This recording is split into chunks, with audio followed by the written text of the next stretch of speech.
Signs he'll make a good partner to you.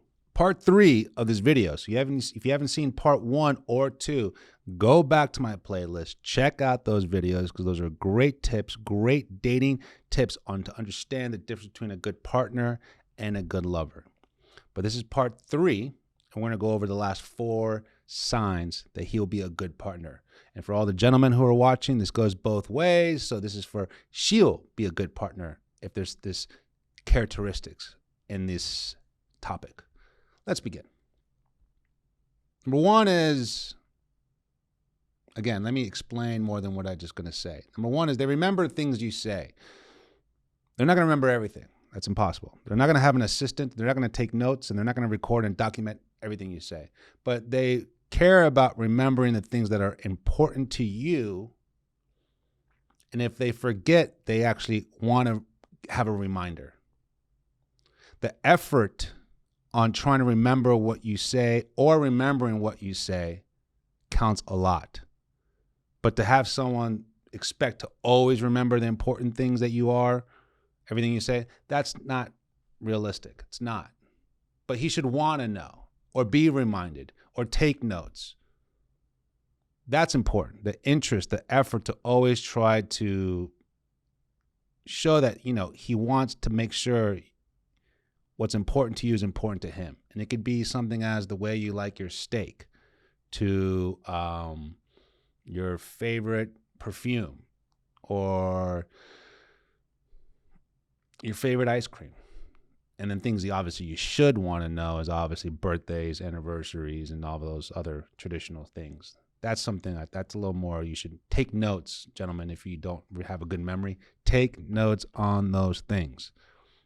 But the everyday, the in and out things, I've seen a lot of coaching situations where it's rare when someone forgets a birthday. I don't think I've ever seen that.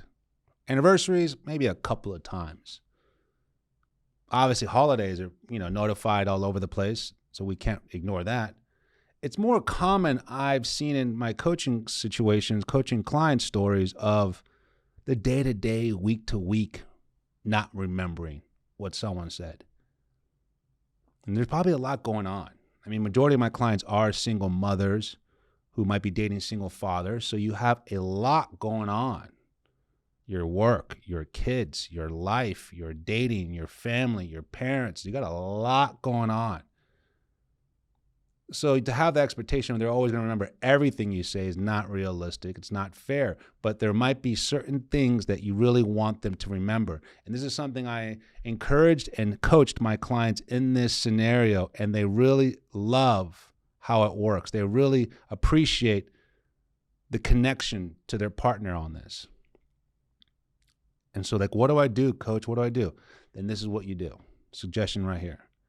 You tell your partner, he or she, this is very important to me, this date. All right? It's not the obvious anniversary. Please remember this. Please take a note on this. If it's something that important to you, can you please something at the house? Please something with the kids. Please something with the work. Please, if it's that important to you compared to the ins and outs of everyday situations that you say, or the everyday important things you say. If there's something more important on a daily routine, and not the birthdays, not the anniversaries, not the traditional stuff, we got that. They should better know that. They better know that. But the everyday more common disappointments, the more common arguments that I've heard, he doesn't remember everything I say. Well, okay. Is he going to ever remember everything you say? No. But if there's a selected few or one specific thing that you really value or appreciate or love or need, you ask him, please remember this. Please text this to yourself. Please take a note on your calendar. Please put a reminder somewhere. Encourage them. And that way they're like, you know what? I'm not going to just assume I do remember or really do pay attention to you, or act like I don't remember when things get stressful or, overwhelmed. You're right. I'm gonna put a note. That level of communication is great because you're now letting you want your partner to, not only listen to what you're saying and remembering those important things, but maybe being supportive to making it happen. Because I know, for one thing, coaching so many different clients, so many different women, is some things are important to one person and they are not to the other. And it's not right or wrong. It's not bad or good. It's not black or white. It's just different. And it goes both ways. So if it's not important to them, but it's very important to you, they might hear you and listen to you, but you need to make sure, if it's something that's really important to you, please take note of this. I know you don't care about this as much for whatever reason. Again, two different people, but it really bothers me. It really means a lot. Please take note of that. And they're like, okay, wow, this really is that important. Okay.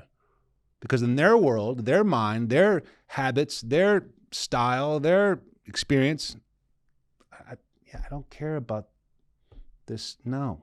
And it's not to disrespect the partner, not to offend the actual thing. It's more of they care about something different. And so again, you want to communicate with your partner to want them to take notes of the things that are important to remember, but they do remember the ins and outs. They do remember the big things, which leads to number 2. Probably the most important one in the sense of how to have a long-term, sustainable, healthy relationship with a good partner is they're independent. They're independent. And I've heard a lot of different scenarios and different points of views, and maybe sometimes some arguments from people saying, what do you mean independent? That's why we're together. That's why it's a commitment, a marriage. And I'm like, well, let me explain that. You want to find and value and appreciate a good partner to find codependency on the foundational pieces of love, support, trust, respect, and build that home, build that family, build that nest, if you want to call, together. That codependency. We're in this together. Great. But most hours of the day, most days of the week, you're not together. Someone's at work, someone's at home. Both are at work, no one's at home. One's at school, one's at work. One travels for work, one is a influencer. So that independence is very important and valuable to be not just involved with it, but be grateful to know that you can be as independent as you can be, because when you come home, that codependent foundational base, that platform of you two together is unbreakable. And that way you feel that extra support, that confidence, that level of courage to go out there and really see how fast you can run. How much can you lift? How good could you, study for this test? How hard are you going to work to get that promotion? You're going to find that extra push of independence in yourself because you have a codependent support team. You have a codependent partner. So that's what I mean when they're independent, is that they actually want to appreciate their time on their own, their downtime, their friends, their days off, their gym time, meditation, yoga, cold plunge, beer with the guys, whatever it is. I mean, obviously there's a moderation in that sense, to a point of not taking you away from the whole family or relationship all the time, but they value their independence because they know when they come home, they have a good partner waiting for them. They have a good partner who's going to be doing the same thing. Ironically, I've heard too many clients in situations where it's unfortunate and it's quite shocking, and I have to help them kind of detach from this feeling of they don't like it when their boyfriends have fun without them. Ugh. They're always skeptical if they're not with them. They're always in control. When are you coming home? Who are you going with? What are you wearing? They're analyzing everything. What I say to those situations is, obviously you're hiding something else within something you're not saying, and you're projecting this level of control or this level of manipulation to feel like you're showing love, but you're actually lacking trust. Definitely lacking respect, self-respect especially. Because if there's something still stemming around or brewing around of like uncertainty or someone being disloyal or shady, then why are you even with this person? You're ignoring the actual other elephant in the room. That situation is why you're like this. Or you have trust issues because of your past relationship, which is all understandable. We all have something going on, but you can't bring that against somebody else.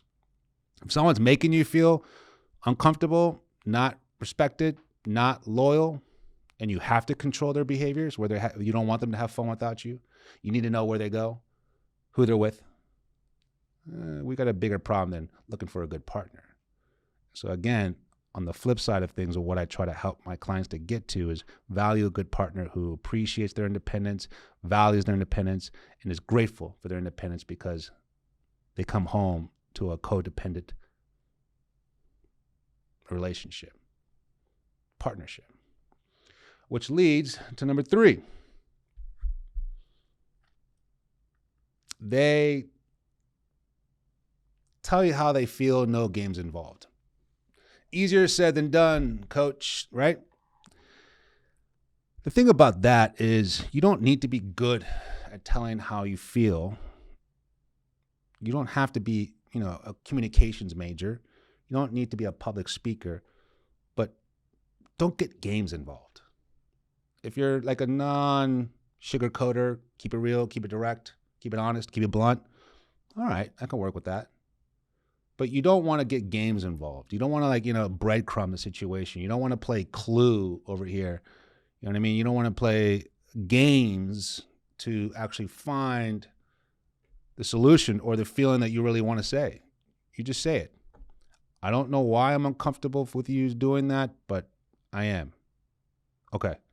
I felt a little disrespected on that, and I can't say why.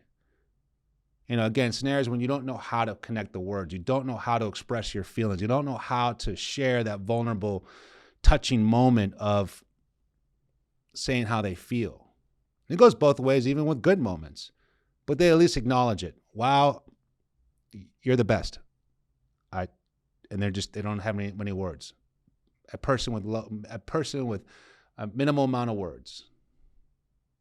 You don't have to judge how they do it. You don't have to judge how good they do it, but they at least express to the direct point of, I'm not going to complicate this feeling. I'm not going to complicate my delivery. I'm not going to complicate the situation.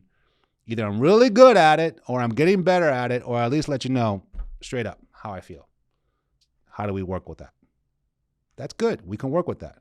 Might be tough truth. Might be constructive criticism, but we can work with that. Just don't try to fool me with some games around it. That's okay. Which leads to number 4. They're affectionate, and not in the most obvious ways, but they're affectionate to the small things that you maybe not really see or pay attention to. They're affectionate at being protective. They're affectionate on respecting your relationship and not comparing it to others. They're affectionate towards protecting your relationship and not putting yourselves in harmful situations.